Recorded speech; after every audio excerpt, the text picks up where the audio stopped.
is Andy Dalton dust? That's what we're going to have to figure out today. I'm your host, Adam Wilde with RunTheSims, and we're going to run some Sims. So we're so happy to see NFL back. It is week 1. I hope everybody crushes the main slate, but we are here to talk about Showdown. So tonight, we have the Rams at home, 6.5 point favorites against the Andy Dalton-led Bears. So if you're not certain what Run the Sims is or how to operate on runthesims.com, go over to last week's episode. It was a little bit longer than normal. I went through it extensively. Today, we're just going to jump right into running some of our simulations. And basically, we want to try to figure out how often different players land in the winning lineups after thousands of simulations. So you'll go over here, click Showdown. We're going to do Draftkings. Whoops, sorry, that's from last week. Showdown. Scroll down here. Chicago, LA Rams on Draftkings. So right here's where you can alter all your stuff again from last week. You can change your rushing market share, things like that. We're not going to mess with anything. I trust the projections.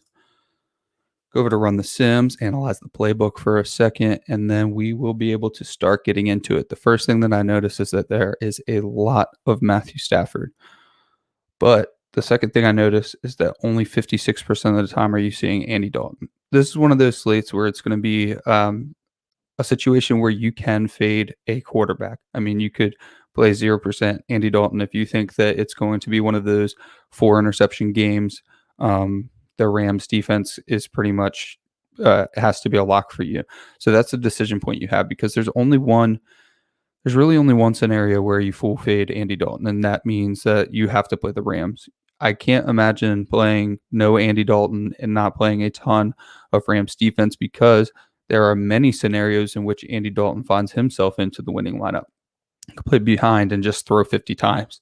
Probably not going to happen with an Andy Dalton-led Bears, but if you're playing behind all game, you're 6.5 point dogs away. There's a good chance that you have to throw all game. And it's not that he has no weapons. You have Allen Robinson, Darnell Mooney, Cole Kmet, and of course, David Montgomery, who is pretty much the simulator's favorite. So let's take a look at David Montgomery for a second. He is 45% in flex, 15% in captain. That is more captain exposure than either the quarterback of the Rams, Matthew Stafford, or the quarterback of the Bears, Andy Dalton. Okay, so we have a lot of David Montgomery. That means that there are multiple avenues for him to succeed in the receiving game or in the rushing game. The only problem with David Montgomery, he can get faded out pretty easily. We're not usually playing 6.5 point dogs on the road at running back, especially with that high price tag. So then you have the decision point at the wide receivers. Cooper Kupp, Robert Woods, both viable options, of course. One way to get contrarian this week is going to be Matthew Stafford, Cooper Kupp, Robert Woods, and maybe Higbee, like a full onslaught without a running back. Because, as you'll see in a second, Darrell Henderson, Sony Michel are both going to be popular options. Of course, at home, 6.5 point favorites, pretty much thinking that the Bears are dead in the water. People are going to head over to those running backs, head over to that defense. It's going to be very popular to see Darrell Henderson and the Rams defense or Sony Michel and the Rams defense. So if you think that the Rams can keep up, if you want to take the over in this game, if you think the Bears can keep up with the Rams, you want to take the over in this game, good way to go. It's going to be Matthew Stafford at captain and 3 receivers, and then you could run it back with something like Allen Robinson alone, because Allen Robinson's the type of receiver that's going to garner so much of a market share that he doesn't necessarily need his quarterback to do well. I don't really want Mooney as much without Andy Dalton. I will play him because he is a deep shot away, quote unquote. However, that deep shot would go a long way to making Andy Dalton viable in your lineup. Basically, Andy Dalton hits a deep shot to Darnell Mooney and a short one to Jimmy Graham, and we're talking about Andy Dalton in the winning lineup in a low-scoring game. So if I'm going to go that route with Darnell Mooney, I'm probably going to play some Andy Dalton. So let's finish this list and then we'll build some lineups together. What I really want to highlight is that we have Damien Williams down here at a total of 25%. I don't think a lot of people are going to play him, and he's landing in 25% of lineups. So that is an interesting target to me. I wasn't somebody that was projecting Damien Williams to have much of a market share or a rushing market share. But with Tariq Cohen down, I don't believe that David Montgomery can get 100% of the workload, right?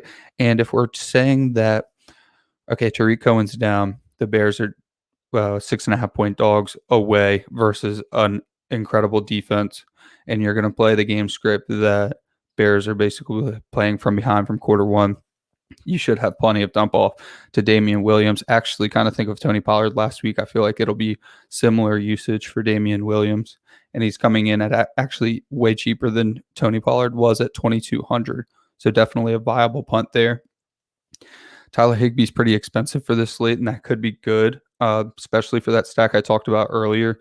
It's going to be expensive to stack Matthew Stafford, Woods, Kupp, and Higbee. Higbee's price is pretty high, but that's not always a negative thing because that's a contrarian play for us, right? So we don't mind that. And then if you're going to target a fourth option, Van Jefferson would be my option of choice. I don't think I'm going to Deshaun Jackson at 1,400 with Van Jefferson playing at 800. I think that Deshaun Jackson might get a few manufactured opportunities. And if he catches a deep ball, maybe he does kill you.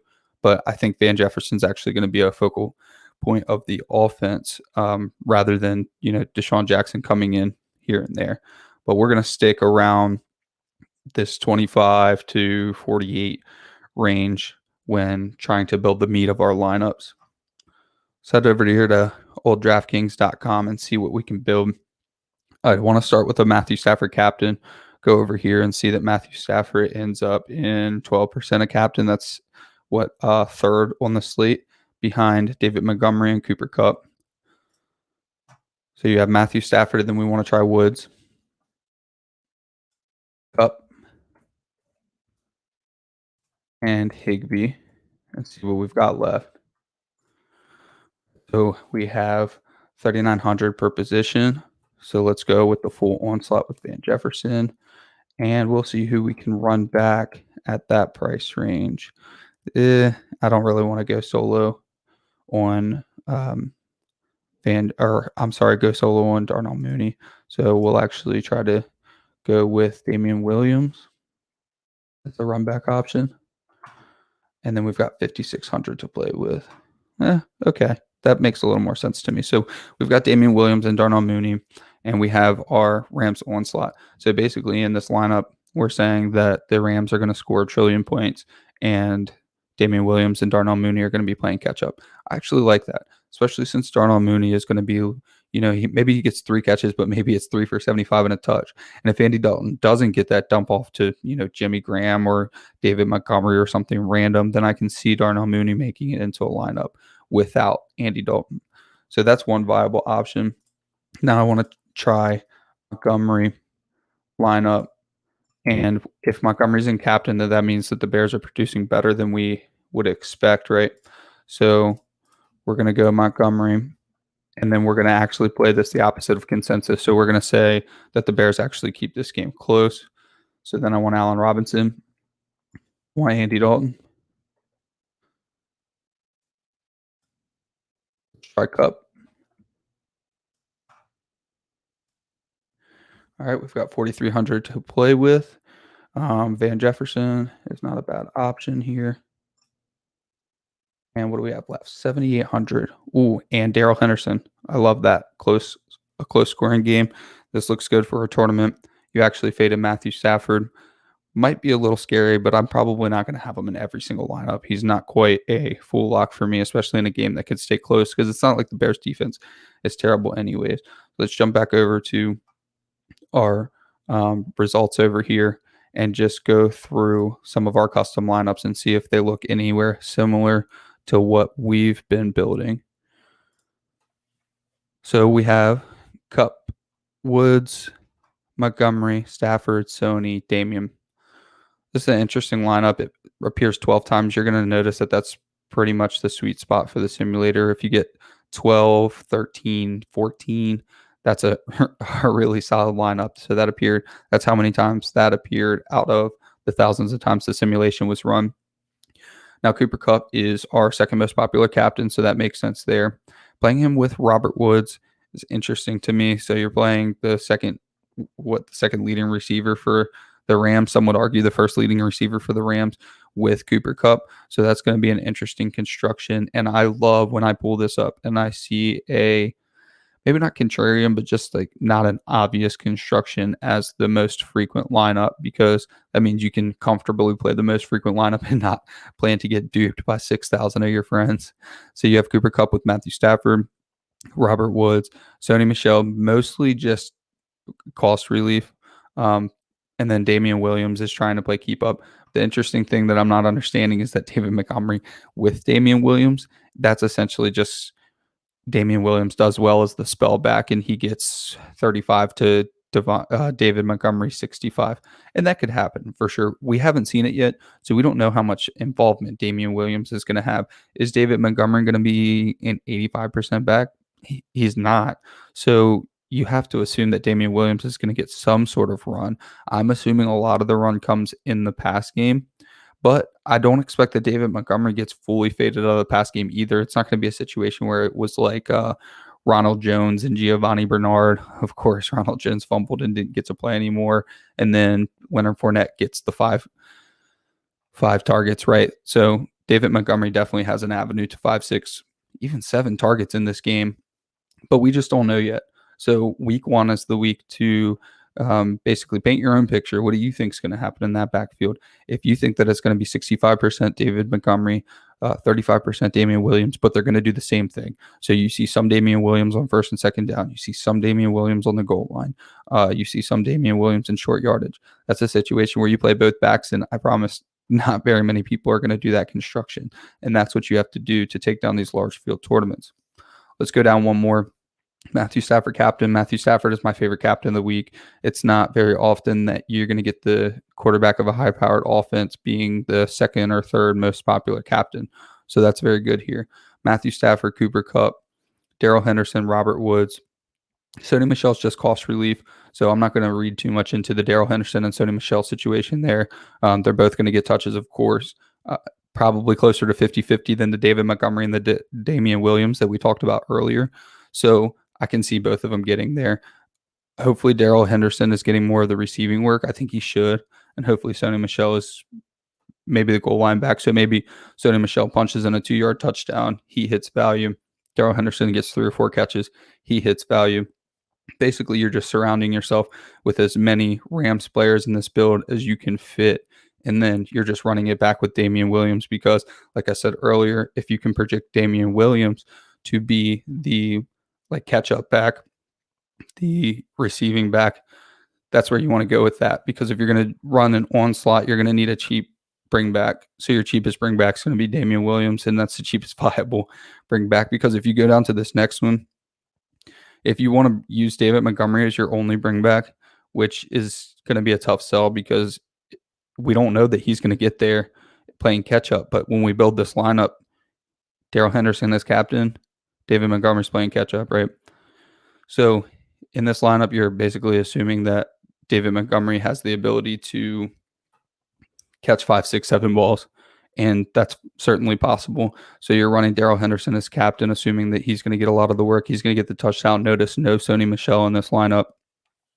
And then you're just stacking as many Rams players as you can fit in, running it back with David Montgomery. Now, remember, David Montgomery's probably going to have a lot of the goal line work.